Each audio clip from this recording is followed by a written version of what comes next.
La presentación que viene también como un preámbulo a la Semana de Teología que comienza el lunes que viene, donde vamos a tocar el tema de la santidad, poder disfrutar de la exhortación del Papa Francisco. Son 4 conferencias, por las mañanas para los curas, pero si alguien puede venir, pues cura y diácono por las mañanas, por las tardes también y bueno, tenemos un buen plantel para profundizar en esa exhortación del Papa Francisco y esa llamada a la santidad que todos tenemos.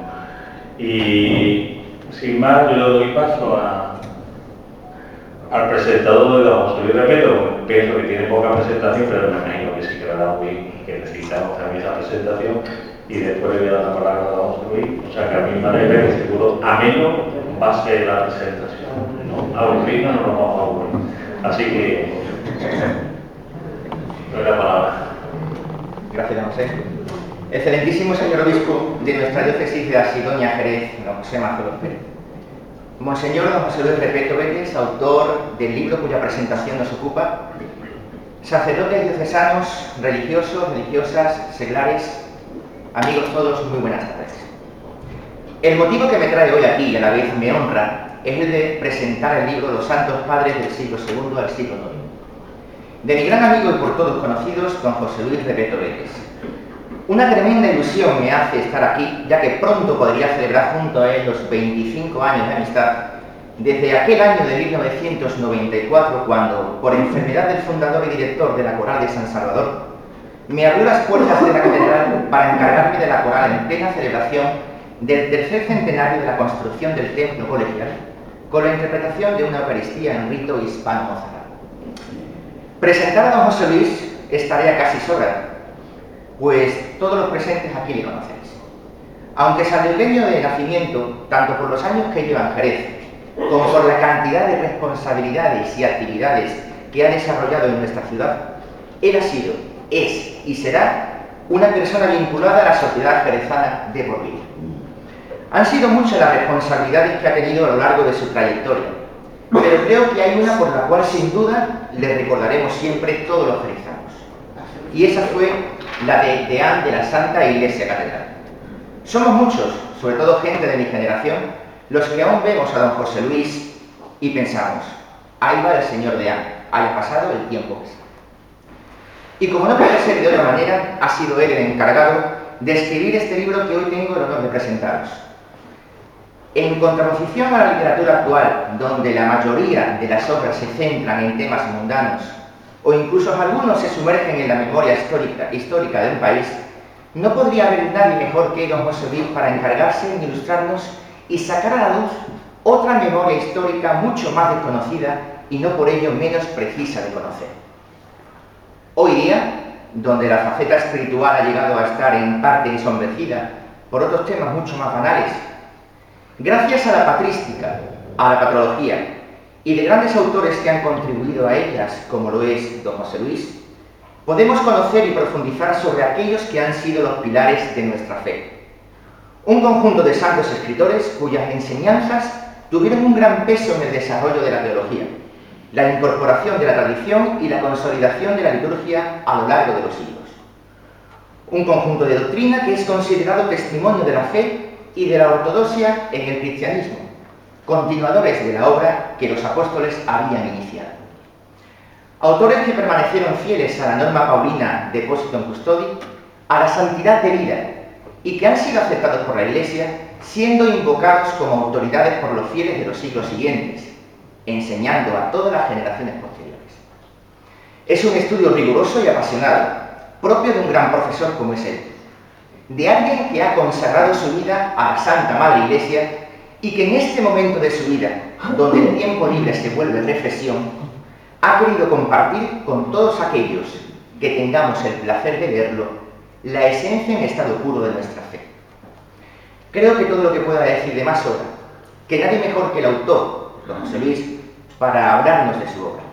Simplemente agradecerles vuestra presencia y decirles que ha sido para mí un honor estar hoy aquí y ser partícipe de dar a conocer esta obra, cuya autoría sobra decir que recae sobre alguien que es parte indiscutible de la historia de Jerez. Muchas gracias.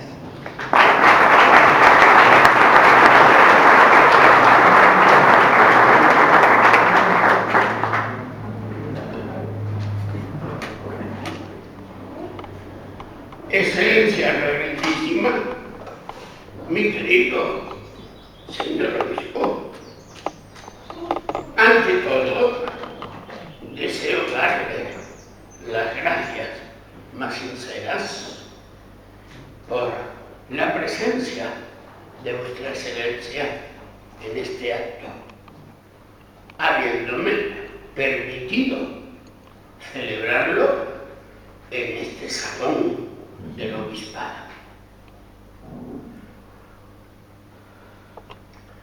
Queridos hermanos, sacerdotes, religiosos y religiosas y seglares, como ya queda dicho, la finalidad de este pequeño libro es animaros a todos a convertiros en asiduos lectores de las obras de los santos padres, porque los santos padres son testigos privilegiados de la divina tradición que la Iglesia venera y transmite como fuente de agua pura, donde se bebe el agua cristalina de la divina revelación, como en la Sagrada Escritura, fuente también de esa revelación.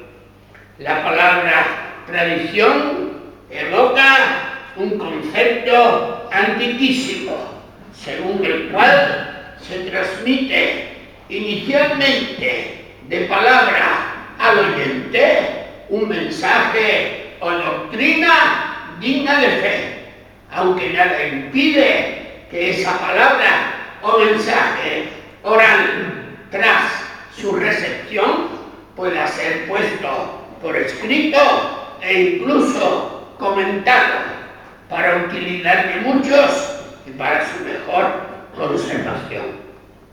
Hoy ya no duda nadie que los más antiguos libros de la Sagrada Escritura, como algunos libros proféticos e incluso el propio Pentateuco, antes de ser libros escritos, fueron tradiciones orales del pueblo hebreo, no necesariamente todas contemporáneas entre sí, ni siquiera las que fueron agrupadas en un mismo libro y que para darles autoridad fueron atribuidas a Moisés o a los profetas. Nuestro divino Maestro no tuvo inconveniente en adaptarse a la tradición judía sobre los escritos de Moisés y de los profetas, y por ello, cuando se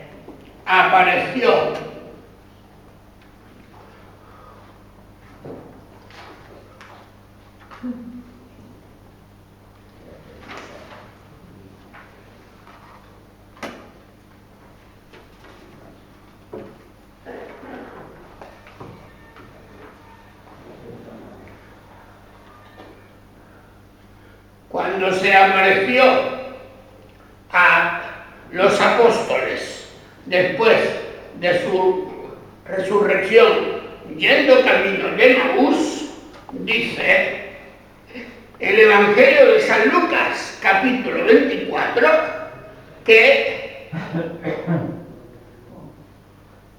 les fue explicando las Escrituras, empezando por Moisés y siguiendo por todos los profetas.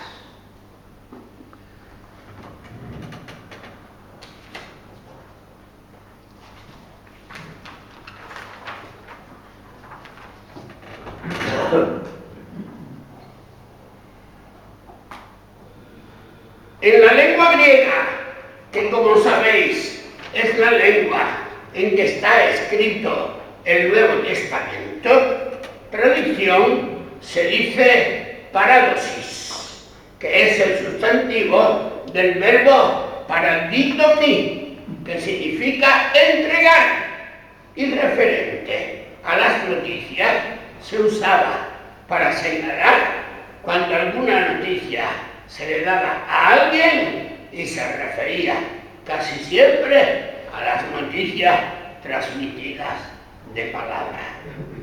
en su teología fundamental, escrita en lengua latina por los padres jesuitas Joaquín Salaverry y Miguel Dambau, publicada en la Biblioteca de Autores Cristianos, en el tomo primero de la Sacre Theologiae Summa, página 740, empieza la interesantísima tesis que, traducida al castellano, dice así: la fuente primaria de la revelación es la divina tradición de los apóstoles, la cual en antigüedad, plenitud y suficiencia está por delante de la propia Sagrada Escritura.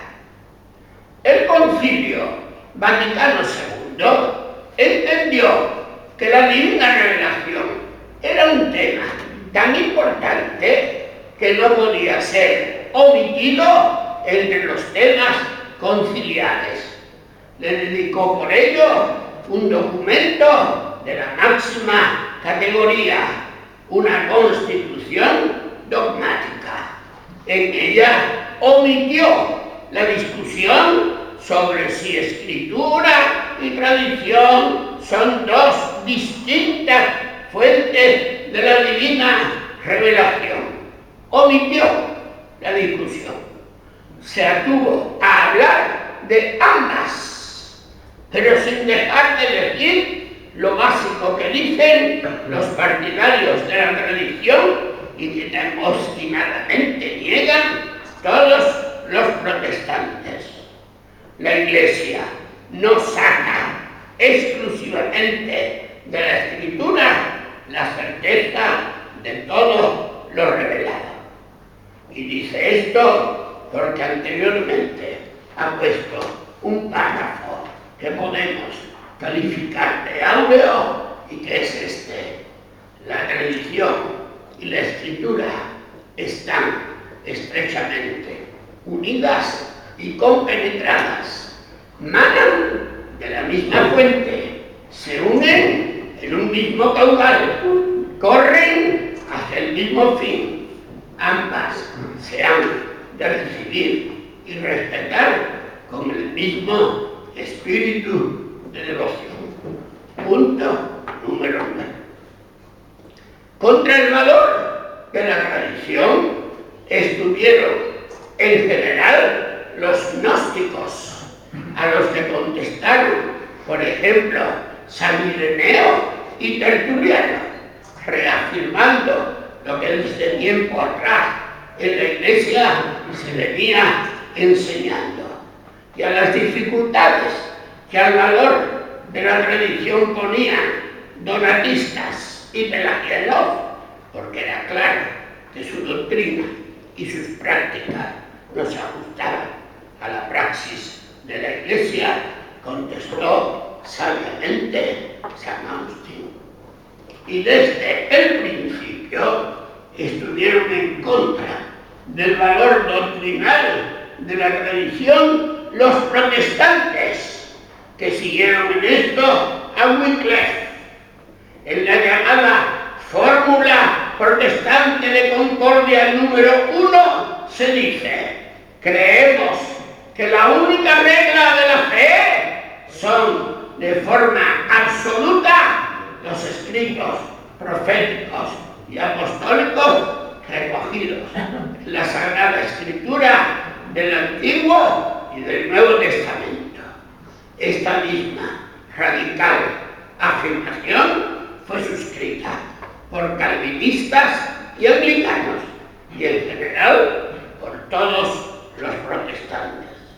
Del mundo protestante desapareció así tanto la tradición como el magisterio de la Iglesia, aunque luego en una de sus muchas sectas protestantes apareció un nuevo y extraño libro sagrado, el Libro de Mormón, del que obviamente las primeras generaciones cristianas no habían oído hablar en absoluto. Me permito pedirles a ustedes que lo lean, pero quiero serles sincero, léanlo como se lee El Quijote, o mejor aún, el cuento de Blancanieves y los 7 enanitos. La traducción del Nuevo Testamento, hecha del original griego por el sabio jesuita padre José María Bovern, y que es, para mi gusto, la más cercana que hay al texto griego, dice así cuando nos pone la sublime escena del Señor Jesús enviando al mundo a los apóstoles. Dióseme toda potestad en el cielo y sobre la tierra. Id pues y amaestrad a todas las gentes, bautizándolas en el nombre del Padre y del Hijo y del Espíritu Santo, enseñándoles a guardar cuantas cosas os ordene. Y sabed que yo estoy con vosotros todos los días hasta la consumación del mundo. Examinemos el texto. El mandato de Jesús es adoctrinar a todas las gentes. Dice todas. Y no hace excepción alguna. No son las gentes las que tienen que venir a que los apóstoles las instruyan. Son ellos los que tienen que ir a buscarlas para instruirlas en la doctrina de Jesús y bautizarlas en el nombre de la Trinidad. ¿Podrían aquellos 12 apóstoles recorrer personalmente el mundo entero evangelizando? La anotación del segundo evangelista, Marcos, es que tras la ascensión del Señor al cielo, los apóstoles, comillas, partiéndose de allí, predicaron por todas partes, cooperando el Señor y confirmando la palabra por las señales que la acompañaron. Hay que entender por todas partes, literalmente, o como expresión sinónima a la de Mateo que dice el mundo entero. La palabra griega que usa Marcos en este pasaje es pantaju, que equivale a la conocida palabra latina ubique y significa en todas partes. Ellos, marchándose de allí, dice el Evangelio, predicaron en todas partes. Nuestra lengua castellana prefiere decir predicaron por todas partes. Así dice la lengua castellana. Lindísima lengua, lindísima. Dice Marcos en este texto que el Señor Jesús acompañó la predicación apostólica con signos. En griego, la palabra que usa Marcos para designar estos signos es semeton. El diccionario grecolatino español, cuyo autor es Antonio Lagares y cuya publicación fue preparada por los padres escolapios en 1859 y que me fue regalado por mi inolvidable párroco de Santo Domingo de Sanlúcar, el muy celoso sacerdote don Antonio González Carmona, que en paz descanse. La palabra semellón la traduce por signo o señal o bandera, pero también por milagro. Y examinando el sentido del texto evangélico de Marcos, a decir que el Señor confirma la predicación con los signos.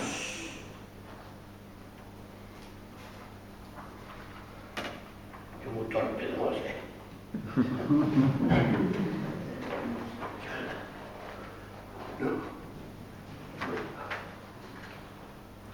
con las señales que lo acompañaban.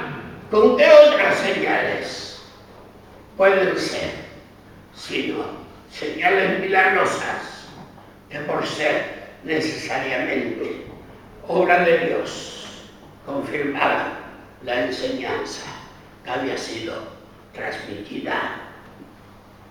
La tradición se continúa en los apóstoles. Los apóstoles nos predicaron el Evangelio por orden de nuestro Señor Jesucristo. Cristo fue enviado por Dios Padre y los apóstoles por Jesucristo.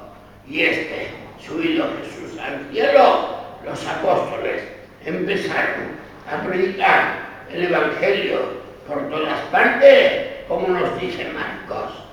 Y en el libro de los Hechos de los Apóstoles, su autor, San Lucas, pone en boca de Jesús, momentos antes de subir al cielo, la siguiente frase: recibiréis la fuerza del Espíritu Santo que vendrá sobre vosotros y seréis mis testigos, así en Jerusalén como en toda la Judea y Samaria y hasta el último confín de la tierra. Cumplido por los apóstoles el encargo, se formaron por diversas partes del Imperio Romano las primeras comunidades cristianas y al frente de ellas pusieron los apóstoles a los obispos como continuadores de su obra, de su predicación y de su obra.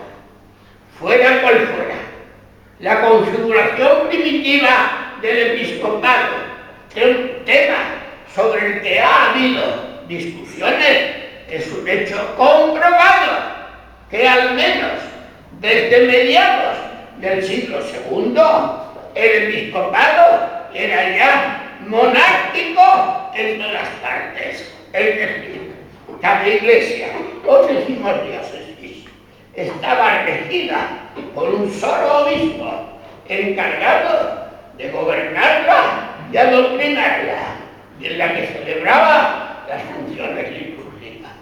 Las cartas admirables de San Ignacio de Antioquía nos muestran claramente que al menos desde finales del siglo I y comienzos del siglo II, el episcopado monárquico era la realidad existente en todas las iglesias a las que San Ignacio dirige sus cartas. Y las cartas pastorales, que una muy larga tradición atribuye a San Pablo, no indican con claridad que las iglesias de Éfeso y de Creta tienen un solo dirigente, Timoteo y Tito.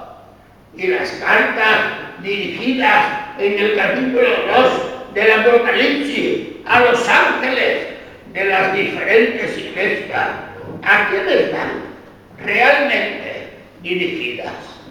Comenta el sabio padre Bover: los ángeles son los obispos en cuanto gobiernan y representan las iglesias.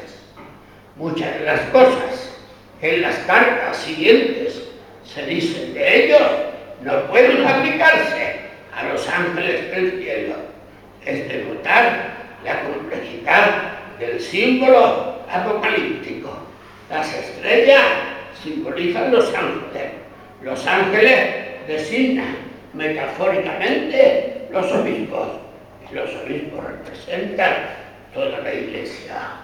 Tenemos pues, cuando se escribe el Apocalipsis, un grupo de iglesias en Asia Menor, regidas todas por un obispo cada una, y a ellos el autor sagrado llama ángeles, palabra que en griego significa mensajero o enviado.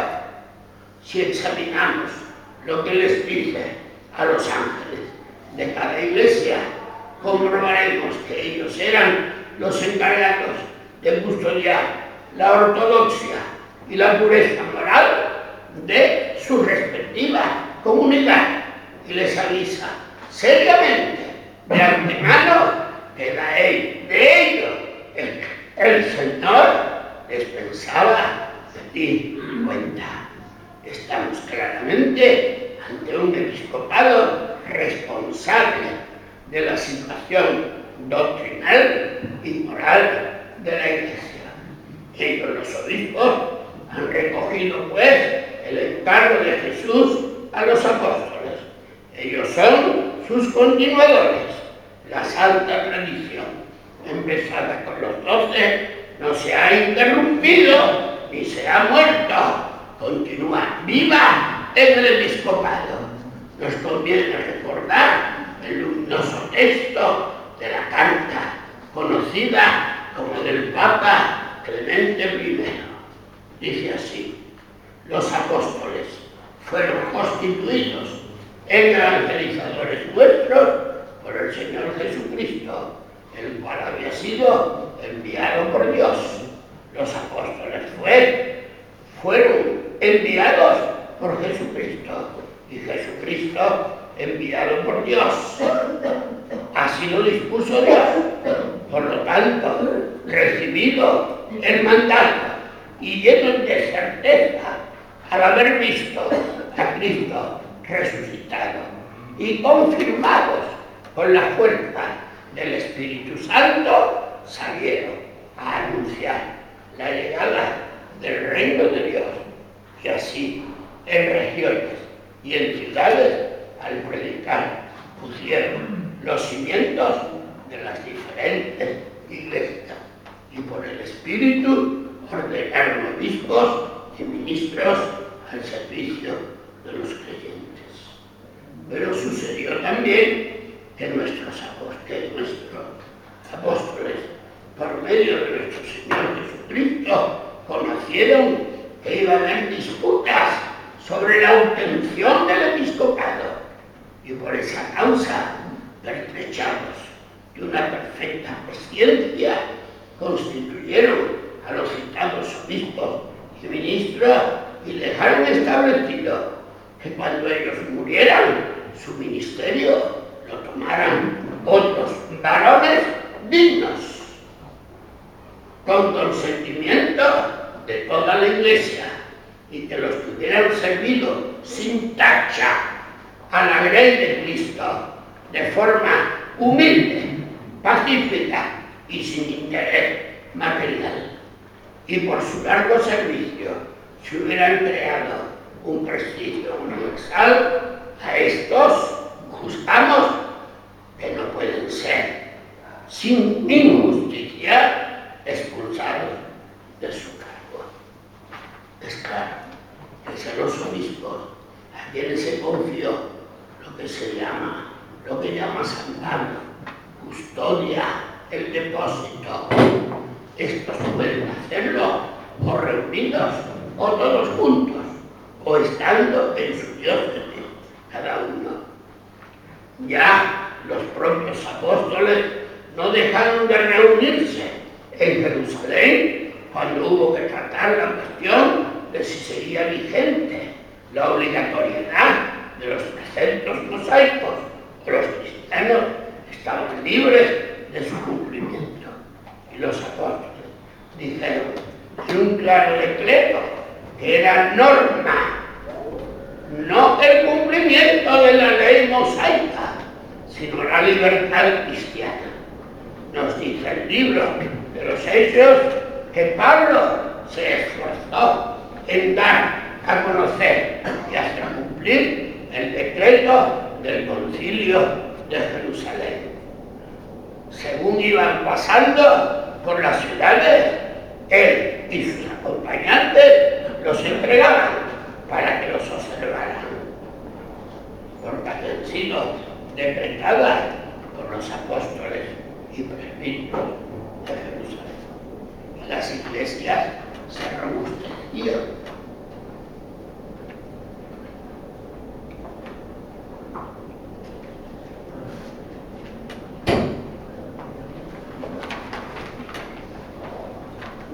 En la fe, y crecía el número de ellas de día en día. Aquí tenemos a Pablo, esforzado esforzándose en hacer cumplir los acuerdos del primer concilio conocido.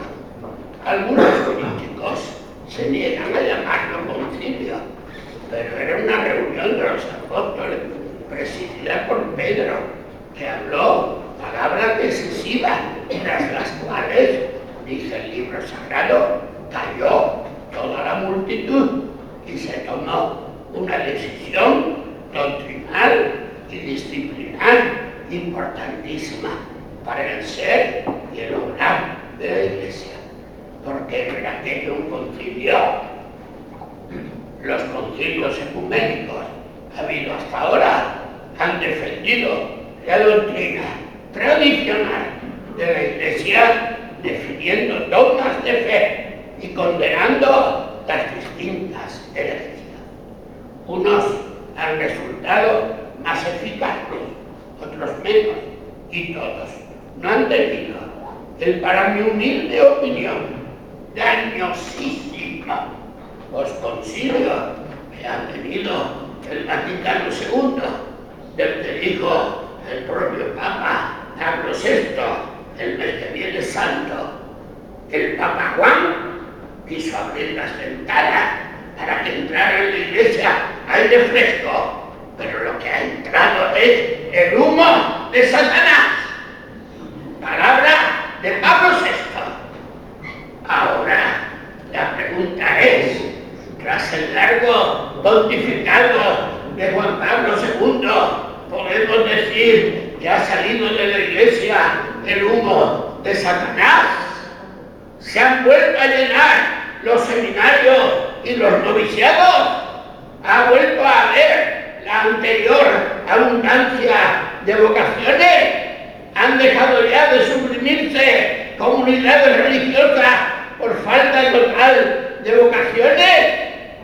Cuando vine a Jerez en 1962, había unas 20 comunidades de hijas de la caridad. ¿Cuántas quedan? ¿Cuántas comunidades religiosas simplemente se anidan?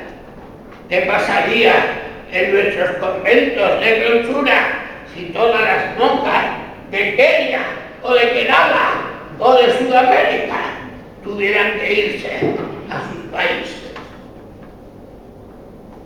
Los concilios han mantenido viva y palpitante la religión de la Iglesia.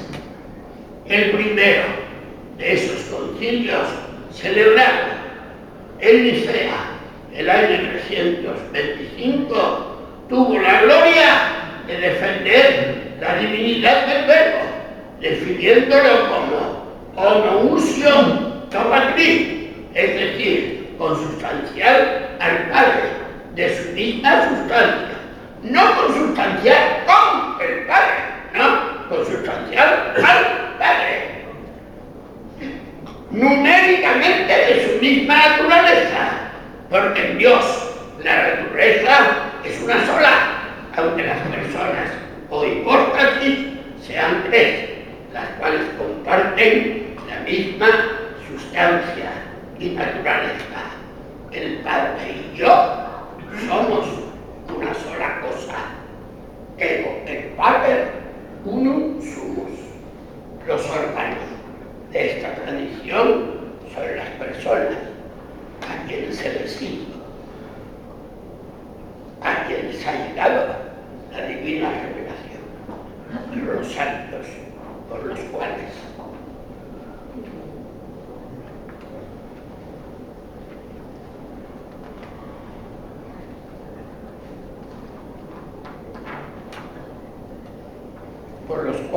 esta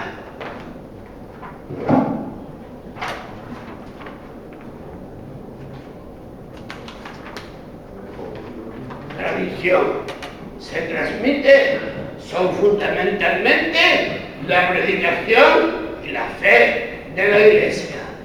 Dice San Juan en la primera Corintios 15, 1 y siguiente: os notifico, hermanos, el evangelio que os evangelicé, el que vosotros recibisteis, en el que perseveréis,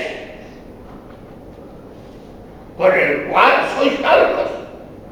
¿En qué forma os lo evangelicé, si es que lo retenéis? A no ser que hayáis creído en vano, porque os transmití en primer lugar lo que a mi vez recibí, que Cristo murió por nuestros pecados según las Escrituras, y que fue sepultado y que ha resucitado al tercer día según las Escrituras, y que fue visto por Cefas, luego por los 12, después fue visto por más de 500 hermanos de una vez, de los cuales los más aún viven, algunos ya han muerto. Después fue visto por Santiago, luego por todos los apóstoles, y luego el último de todos, siendo como soy el abortivo, fue visto también por mí. Sea pues yo, sean ellos, así lo predicamos y así lo creísteis. Aquí tenemos las dos claves, la predicación y la fe de la Iglesia. Es hora ya de hacernos esta pregunta. ¿En qué contribuyen los escritos de los santos padres al discernimiento y mantenimiento de la divina tradición?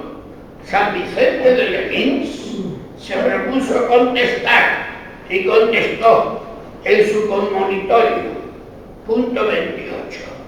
A los santos padres se les pide que sean escritores, no meramente predicadores, porque solo siendo escritores pueden enseñar a las generaciones posteriores. Se les pide que su doctrina sea ortodoxa, porque solo la recta doctrina puede llevar a los fieles a conocer y comprender el contenido saludable de la divina revelación. Se les pide que sean antiguos, es decir, cercanos al tiempo de los santos apóstoles. ¿Hasta qué tiempo se puede hablar de edad patrística? Es un tema discutido y no resuelto. Para algunos, el último santo padre occidental es el monje inglés San Beda, y esos mismos dicen que el último oriental es el monje San Juan Damasceno. Pero otros se han lanzado a ampliar la edad patrística hasta San Bernardo, siglo XII. Me he permitido poner hasta el siglo IX, pensando sobre todo en los últimos padres orientales. Se les pide que sean santos porque su vida tiene que ir a tono con su doctrina. Y se les pide. Y se pide que la Iglesia lo reconozca como tales padres para que no pueda dudarse de ellos. Si la divina religión es la fuente principal de la divina revelación y los órganos principales de su transmisión hasta nosotros son las personas que el Espíritu Santo elige para ello, es decir, el episcopado católico y el conjunto de los santos padres, nos corresponde ahora mirar en qué medida los escritos de los padres contribuyen a conocer la divina tradición. Hay que decir, sin duda alguna, que el criterio primario para discernir la verdadera religión eclesial es el magisterio infalible de la Iglesia. Magisterio del que no hay que decir que está encargado el colegio episcopal como sucesor del colegio apostólico, al que ya lo recordamos, el Señor Jesús abrió la inteligencia para que comprendiera las Escrituras.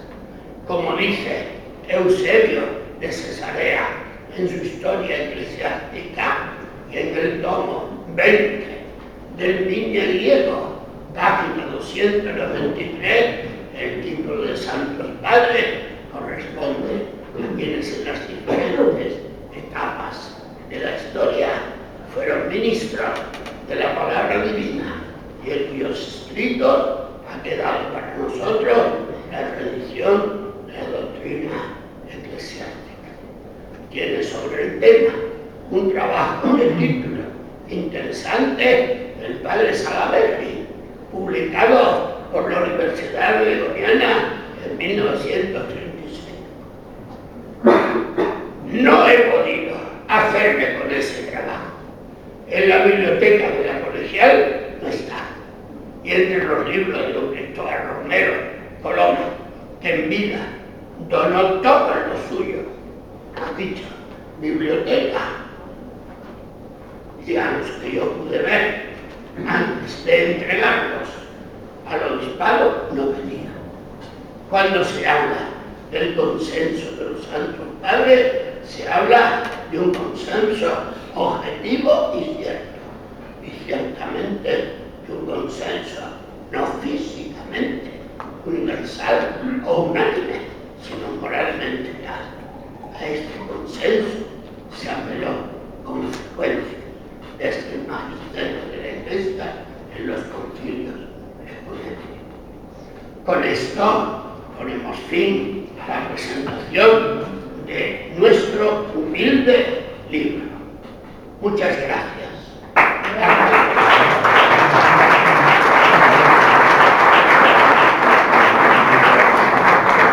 Muchas gracias a cuantos han querido estar presentes, como queda dicho en la invitación, a todos los sacerdotes diocesanos y a todos los superiores religiosos, se los obsequia con un ejemplar del libro. Espero que queden también para los hogares presentes. Otra vez, gracias al señor obispo y a todos. Muy bien.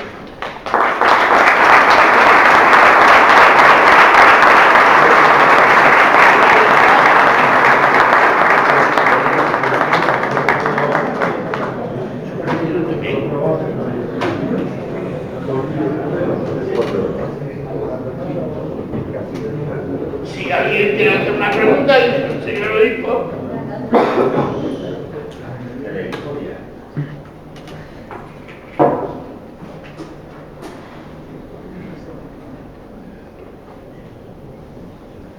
Que la próxima, en vez de los santos padres, tendrá usted también responderle a el laico ese, que quiere la iglesia para él.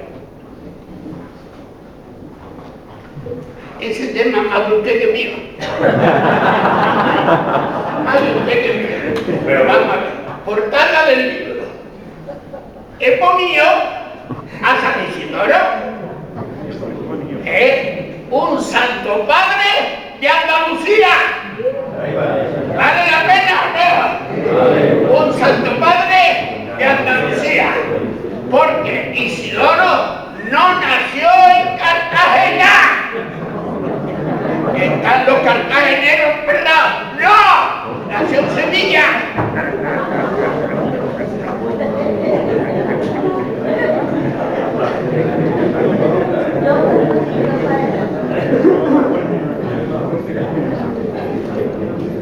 ¿El señor obispo quiere decir algo? Bueno, yo doy las gracias a don José Luis por hacer esta introducción y este libro que nos ayuda a poder entrar en toda la patrología y en la tradición de la Iglesia. Como él ha dicho en su disertación, es importantísimo y los santos padres siempre nos enseñan, nos ayudan. Y no podemos olvidar que los santos padres vivieron todas las situaciones que podemos vivir hoy. Es una sabiduría que está ahí. Muchas veces dicen estos tiempos, otros tiempos, y bueno, al final todos los tiempos está todo escrito. No son estos tiempos distintos los antiguos, ni son mejores ni peores. Lo que tenemos que tener una buena respuesta y los santos padres nos ayudan siempre a dar esa respuesta, a tener las ideas claras y a establecer ese diálogo también con el mundo. Por eso le he hecho esa pregunta del laico, en que no para el que entra como José Luis, sino porque también hoy pues tenemos también lo que ya decía en este mundo, y los santos padres pues tienen que dialogar, tienen que hablar, tienen que decir, y nos ayudan a todos. con una suerte ya para nosotros, porque ellos tuvieron además que afrontar todo el problema, como había señalado José Luis, todo el problema de la doctrina, de la humanidad de Cristo, de la divinidad de Cristo, toda una serie de cosas que, gracias a Dios, lo tenemos fijado por dogma, y ahora lo que sí tenemos, que también el Papa en la última exhortación, esta que vamos a tocar de la santidad, habla cómo esas posibles herejías siguen apareciendo de vez en cuando, y tenemos que tener primero clara nuestra identidad de ser cristianos, ser católicos, y al mismo tiempo esa identidad es la que nos dará fuerza y nos dará también cercanía para poder dialogar con el mundo actual que nos toca vivir y con el que esté dentro y que esté fuera de la Iglesia, y sobre todo los santos para todos nos indican una cosa: la necesidad de formarnos y de seguir creciendo, no solamente en nuestra fe, sino también en sabiduría y en gracia para saber la respuesta de nuestra esperanza. Por eso, hoy tenemos que dar la respuesta de nuestra esperanza, tenemos que saber dialogar, pero para eso tenemos que también formarnos. Por eso le doy la gracia a José Luis, que con este libro nos incita de nuevo a esa formación tan necesaria, y esa formación que viene también con esta semana de teología, para seguir formándonos, para poder dialogar con el mundo, para poder no entrar en el atrevimiento de la ignorancia. Pues le doy las gracias y gracias a todos. Y gracias a su excelencia.